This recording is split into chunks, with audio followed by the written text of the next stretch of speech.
Talofa, olo e mai mo mai le tautua le ala talua le KVZK TV, Pango Pango, America, Samoa. You are watching KVZK TV Channel 2, Pango Pango, American Samoa.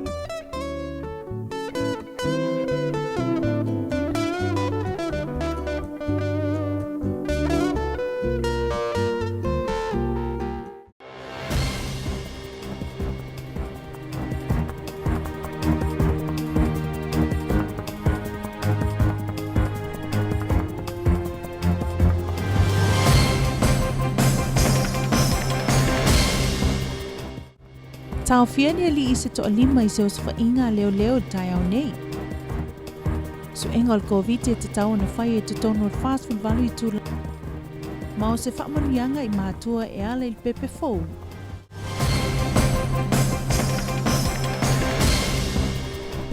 E whaatalo whātu i lau mai mua mai le amatanga o le nei tausanga.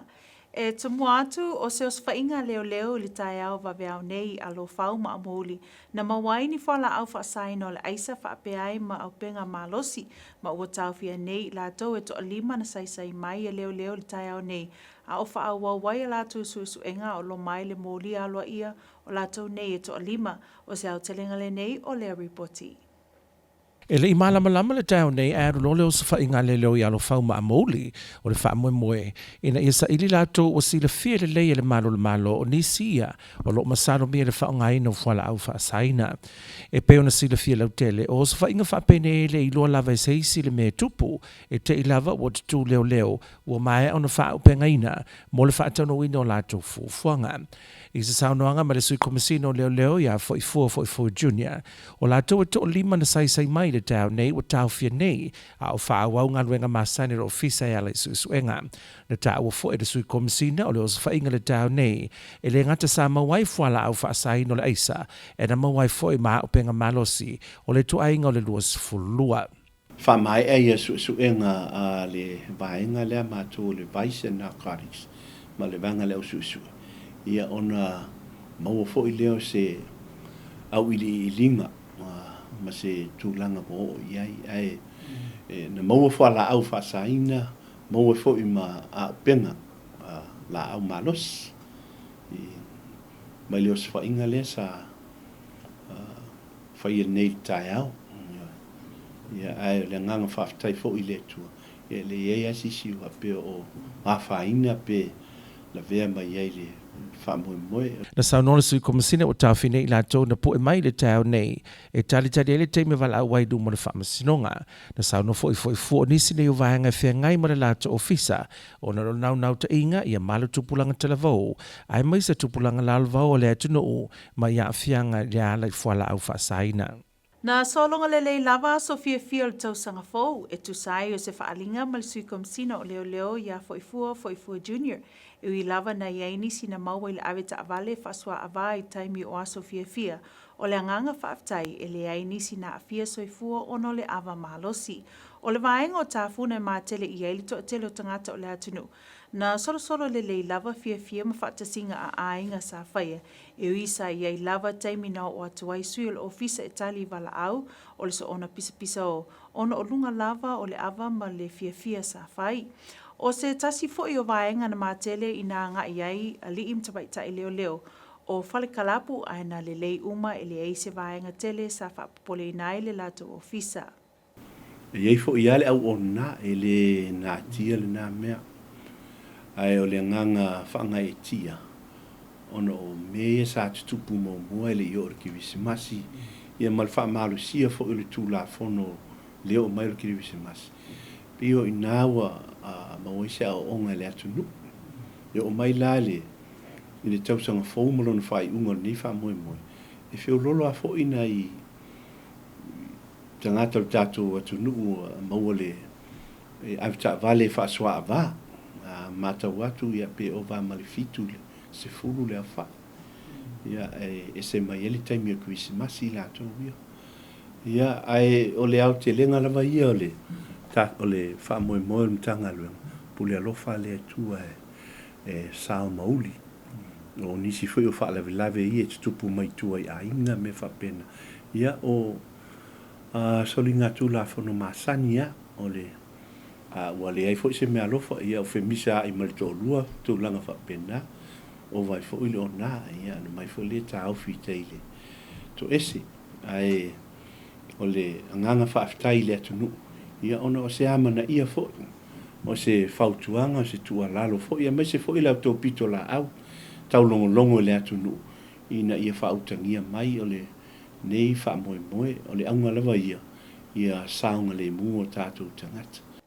Ua whaamautinoa mai e le whaatonu o le Medicaid o ia fo'i o le sui o le komiti o le COVID ia Sandra King Young o le aiaini swinga i le whaatinoina o Restara i lungo le Talofa Pass i se saunoanga le tamaitai whaatonu o le nei swinga i Restara e au fiai mapase se malanga mai i a pia o lona winga e tatawa na whaamaliaina aiainga i lunga o le Talofa Pass a o le malanga mai i Amerika Samoa. Na saunoa King Young o tangata uma si i mai fafo o Amerika Samoa whaapea ma so se tasi malanga e se atu ma le territory o isi ia vaenga o le awhai i eisuinga fōu e ala i Restara ona e tatau na Restara umatangata e malanga mai whaapea ma le malanga e se atu ma Amerika Samoa.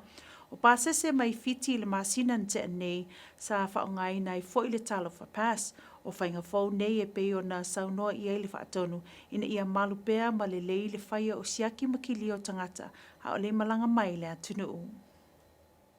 O lea fo'i wa whailoa mai e le māloe te tau tangata umo le amalanga mai Hawaii le malanga leo fōfō mo le asono i Januari. Ua iei nei suinga i le whaatinoina su enga mo le COVID o le malanga mai Amerika Samoa. O le nei suinga o le whaiai o su enga le COVID i le fast food valu i tūla. A o le malanga mai le waa, a leo le luas food whai i tūla e peo na masani ai.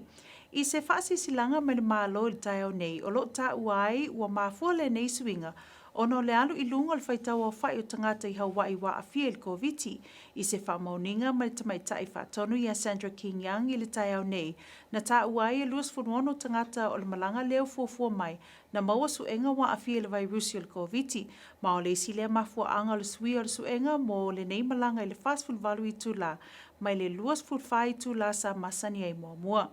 O le suenga lo na tolu e te tau na whai i Honolulu le Capture Diagnostics i Alamoana i le asolua i Januari lo na sofa, po o le asolulu asolimo i Januari, a o le itaina le tasi i le auli, e whautua ina tangata malanga uma ina ia whai a uma suenga mana umia, o le COVID na ia vave o na tu ina uma pepa ma vaenga mo umia mo le malanga mai i lungo le Talofa Pass. A whai o atu i le tal tasi i le aso Lulu asolimo i Januari e le mai a uma vaenga mo mia e au fiai masu enga lona tolu o lona winga e le whaatangaina oe te malanga mai Amerika Samoa. Moni whamatalanga whaafsota iane le DOH i le valu o valu, whaiva o valu valu valu fitu, po le valu o valu whaiva o valu ono fitu tolu. Ua whailoa mai e Dr. Elizabeth Lauvau, fuwhanga whaatati o le whaanofu esea mo le waalele i le asono i Januari o le tausanga nei lea e au fiai le fitu o aso e whaanofu esea i no fuanga e tolu o lo iai pe atau nuu mai le atunu. O le whaatulangaina o nei fuwhanga o le komiti whaafoe o le COVID ina ia fuwhua mai ilo ai fuwhanga i masina o iluma e tusai ma le tūlanga o le aunga fōu o le COVID o le Omicron lea wa avea maunga ua sili atu o na awhiai le tele o atunu o laulangi. O le sui whaatonu o le ofisa o Amerika Samoa i Hawaii le susunga ia sua whaasina pulou na ia tu ina mai se ripoti la tamai e winga le whainga malanga o lo manei ma whaeloa mai e silia ma le tolu se lau o mai o na restaraina i lungo le Talofa Pass ma o le aso na nafi na mai ai ala tu su enga mua le COVID-19 fumaliva o le amaua mai se isi ripoti i le au whainga o tangata o le amalanga mai pe ala talata i le aso e malanga mai ai la tunu. Sa mawhaio nā sia atu le vaenga o talafou i le moto o ngase i le tai au na le lai le potu whailele a wā fo i se tala fia o pepe o le tausanga fou lua awhi lua na whaeloa mai e tausi mai i le potu whailele to a lua ni pepe fou sa whananau i le tausanga fou ma o pepe tama uma i la ua. Na le i maua se awano o talafou ma le isi pepe o na ua tea i tua mai le whale mai peitai na maua le awano a talafou e whaatatal no ai le tamai a Maroon ma le tinai a taupenga a via e tusai ma le la nganga whaaftai ma le fia i le oloa tā ua fua ina ele tua mo i la ua ele nei tausanga fou. O le te o le valu i le awhiawhia la so momo i Januari lua awhia lua na whanau ai e le tinai a taupenga a via mai ia fioanga o malai loa ma malai imi se pepetama e fitu pona tasi le au nese ua whaingoa ia Edward Omar Piston a via ina ua fesilingia lau KVZK le Tamaya Marone a via e tusai ma le mea lo fasili wa fua ina mo ila ua a Natali le Tama maloi mata malingi i le fia ua mawhai ona tu ese le tina ma le atali ma o le laulu matua lea. Te mo pele CV nga fa tai te marangi ona nga puli faso ya te tato na whanau. Ia le nga fia te maua matua ona su mea lo fataua sa fwai meleli. Ona ma first chai foilia pa ua whanau ia le asu mua Januari le tau sanga lua lua o se fifianga ia maua no se mea lo fa o pe sumani langa o tunla wale amatanga ni tau sang le matama o le li o lungi suafo Edward Omar Piston Avia ma fitu na pona tasi au nisi ma ona tu mai malai loa po malai imifo faftai ile atua ona o fai ona tu ese ina ia o male before ina mtanga le ni tau sanga ia faftai atu fo i si o matu ainga ai mise fo i ainga a si o lua no la tu tau sanga mo le tenu sa feanga ia o matinga ia ale ni wa tu ese ina o male before ile alo fo malanga le le tua Whamanuia le tua ia te o lua mātua e meise le pepe o le nei tausanga fōu lua a lua. Na whailoa mai le whaatono mtanga luenga o whaia tangata whenga luenga le malo ia len pulo walai malo. Se ripoti la tamai tu sai ma le tūlanga o iei leo whainga o tangata whenga luenga le malo. Ua maea o na tu inatu i le lato ofisa tūlanga o pepatui o le COVID-19 fumaliva. E wha mau ni ai le ato toa o tui puipuia e lua. A o le io o i le asos fumalfa o Januari le e wha angatai e tu sai ma le poloa inga le afionga le kovana le manu pal poisi al ngā maunga. Ia o le tūlanga le vaccination mandate al malo lo ia le seminei o tau whio lolo mele whai numera mai le 5 whio tangata whenga luenga. Ia o le was si inunga le whai numera mai le awhia le asa iai a le walu ilunga le tolu awhia se lau iwa. Ia o tau whio lolo a easy vaccination reports po pe patui fo i whamau ni ai ia le vaccination shots a tangata whenga luenga ia lewa amata o na aso solo mai ia suita i tasi o office ai whaino mai foi ia nai a tato vaccination forms ia maua e tangata whenga luenga ia o le tūlanga le mata reporti e sui lava i aso uma awai o lo ngā lua le mata operations team e valvala au fo i ofisa mtaitai ia malongo fo i tono department saitasi e whaai loa ile tūlanga o mana amia iona au mai ia vaccination cards. Whaamanino mai e le awhionga il kovana lutena ma le taitai o le ofisa il kovana tui mawave taua pa ilau pola. O le tiute a le whaatonu ina ia whaatūlanga le suesue ina po ato toa umatui o ana tangata whengaluenga ina ia mauti noa le puipui o tangata ngā lulue. I le malea na tā ua e le awhionga il kovana lutena ia talawenga ale. O le whaitalia lava o le tangata e pau lava i lunga o lana filifilinga. Ewi i lea o le ripoti lava e tu ina mai e le whaatonu ia len malem tanga luenga o lo vaia tangata whenga luenga le malo. O le tūlanga lava le nā e whaanga solo ai fufuanga le malo.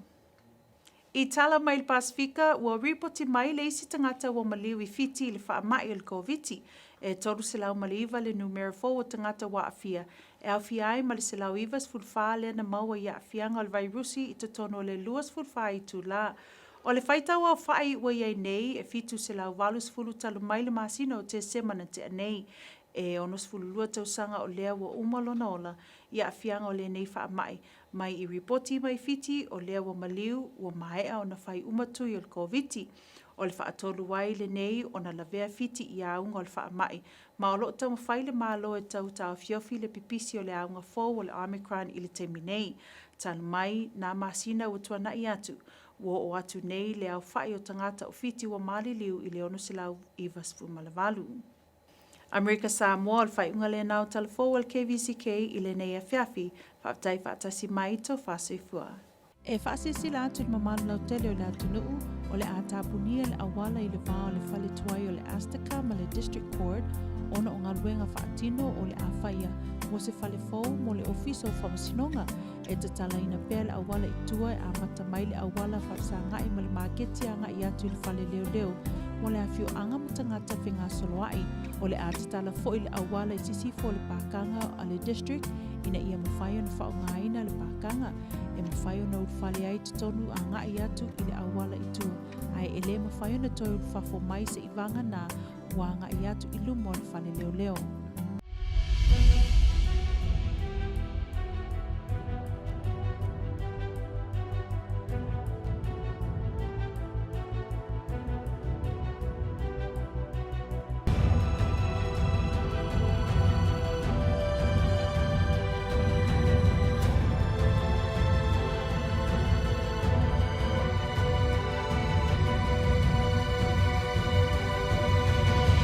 This is our stunning American Samoa, home of KVZK TV.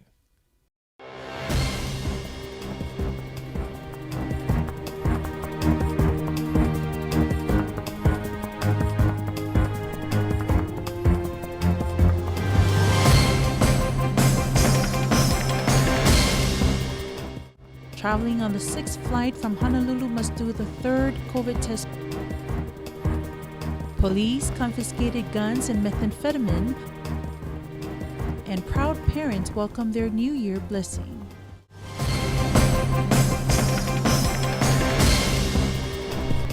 This is KVZK News from American Samoa. Thanks for joining us. First up, police have detained 5 people following a drug bust in Alofa and Amoli this morning. Deputy Police Commissioner Foifua Jr. confirmed police have also confiscated drugs such as methamphetamine, and guns were also found at the properties raided today. Foifua said the raid followed an investigation by the Special Enforcement Division that started after receiving a number of complaints about the high volume of foot and vehicle traffic at the addresses. Here is more. The Deputy Police Commissioner Foifua Jr. confirmed 5 have been arrested and face meth-related charges following a police raid at Alofau and Amoli this morning. Methamphetamine and weapons were confiscated by police. Speaking to KVZK News this morning, Deputy Commissioner Foifua said methamphetamine as well as a revolver and a 22mm handgun are now with police. These were confiscated from the 2 locations raided. Foifua also said the evidence they have right now leads police to believe drugs are not being manufactured in American Samoa. It's coming from somewhere, and he urges border agencies to work together if the war against drugs is to be won in American Samoa and across the Pacific region. Foifua also said their goal is to keep drugs and crime out of our neighborhoods. This significant drug seizure aids in getting drugs off our streets and away from families, says Foifua. The 5 men arrested this morning are in custody as police continue with their investigations. They will appear in the magistrate court this week. Meanwhile, police are generally pleased with behavior at New Year's Eve celebration across the territory, according to Deputy Commissioner Foifua Jr. There were no significant issues or incidents reported to police at any of the main events and celebrations. Police presence in the main areas was focused on prevention and ensuring travelers stayed safe. Foifua told KVZK News police largely dealt with minor disorder incident, liquor ban breaches, and intoxication. Arrests that were made were mostly related to alcohol and disorder incidents.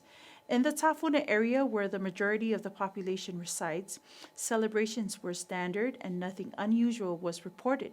Foifua said large crowd at Bowling Alley nightclub were generally well behaved, with 8 arrests made for driving under the influence. The Director of Medicaid has confirmed that the task force will be rolling out the changes to the Talofa Pass registration system to include every traveler coming to American Samoa. Director King Young says travelers from Apia are required under the new change to register on Talofa Pass before traveling to the territory. Director King Young says as part of the registration process for 2022, Outbound travelers will be required to register on Talofa Pass and go through the process before leaving American Samoa.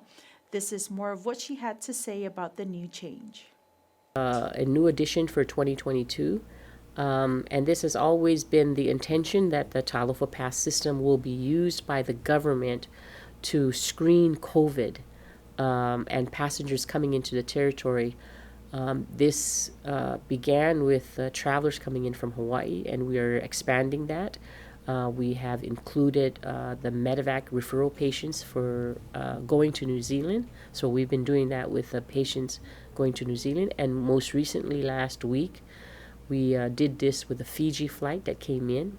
People on the inbound and the outbound flight had to register on Talofa Pass, and also for the Samoa flights. So we are working to quickly make that available for the passengers coming in from Samoa. But in 2022, we will be looking at rolling out the features for outbound passengers to register. And this is all for the purposes and the objective of the government to track COVID vaccinations and testing to ensure that we continue to maintain safe travels protocols. Meanwhile, the American Samoa government has issued an urgent announcement saying that COVID test number 3 for the January 6th flight will now be done in Honolulu 48 hours before the flight instead of 24 hours as per previous practice. This is in response to the COVID surge in Honolulu, requiring more time for processing tests. COVID test number 3 must be completed at Capture Diagnostics Ala Moana on Tuesday, January 4th, and no later than 1 p.m. Wednesday, January 5th. Director of Medicaid Sandra King-Young told KVZK News that 26 that have requested to travel on the January 6th flight to American Samoa yielded positive COVID tests during the first round of testing. The American Samoa government encourages all January 6 travelers to complete their COVID test number 3 on Tuesday to ensure timely submission on the Talofa Pass system. Failure to complete COVID test number 3 by Wednesday, January 5th at 1 p.m. will result in being dropped from the Thursday flight.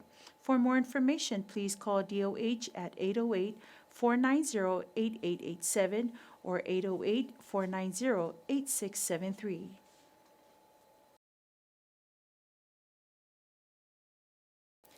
DOH's Dr. Elizabeth Laval has proposed new quarantine plans for the upcoming January 6th flight, which includes 7-day quarantine upon arrival at 3 quarantine sites.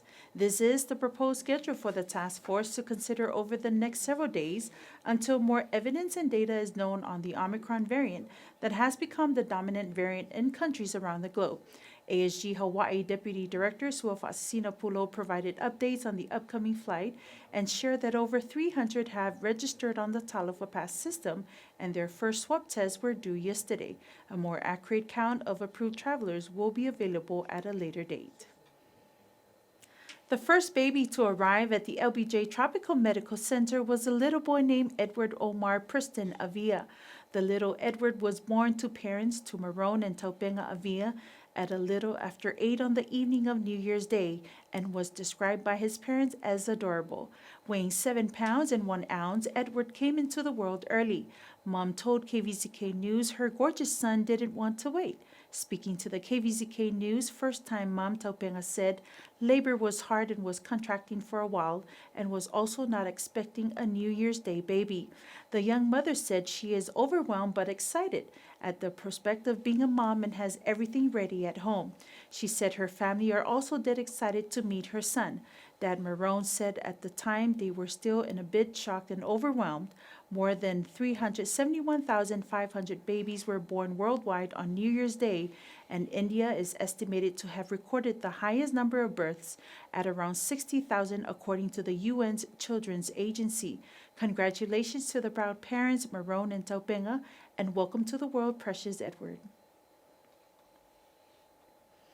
The Director of Department of Human Resources, Lynn Pulo Walaimalo, has provided latest updates on ASG workforce that have provided proof of vaccinations to the Department of Human Resources ahead of the January 14th mandate deadline.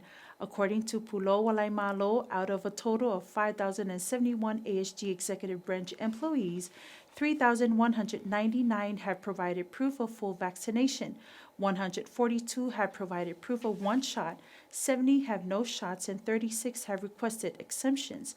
1,603 are still pending vaccination records from various agencies. Our main concern and our main vision is to ensure that our employees are safe in the working environment, and by following this declaration, we're able to oversee and ensure that safety among our employees. It's not easy.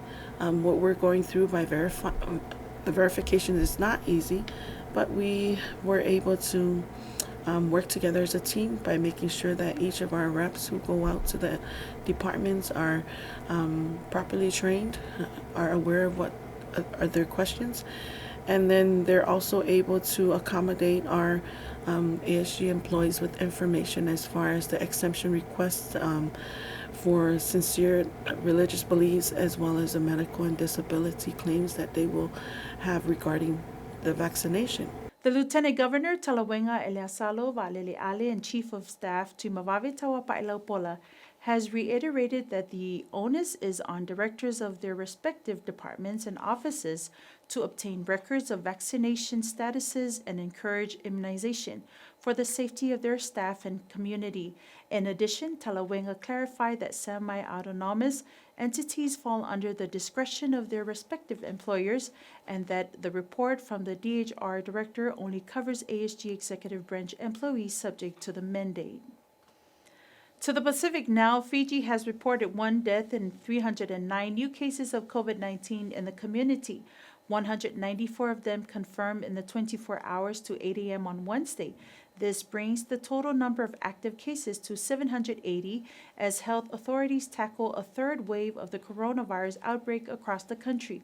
The government also confirmed that out of the latest cases, 115 were recorded on the 28th of December. A 62-year-old COVID patient had died at home on Christmas Day. He was fully vaccinated and had suffered severe respiratory distress. The death toll is now at 698, with 696 of them from the latest outbreak that began in April this year.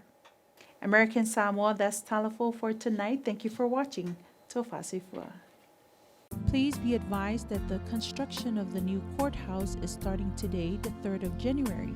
Duration of the project will be over a year.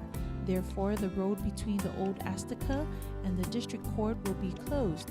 The loop road starting from the mountainside of the marketplace in front of Sweetie's Fast Food, heading west to the police station, will remain open for the village and public access.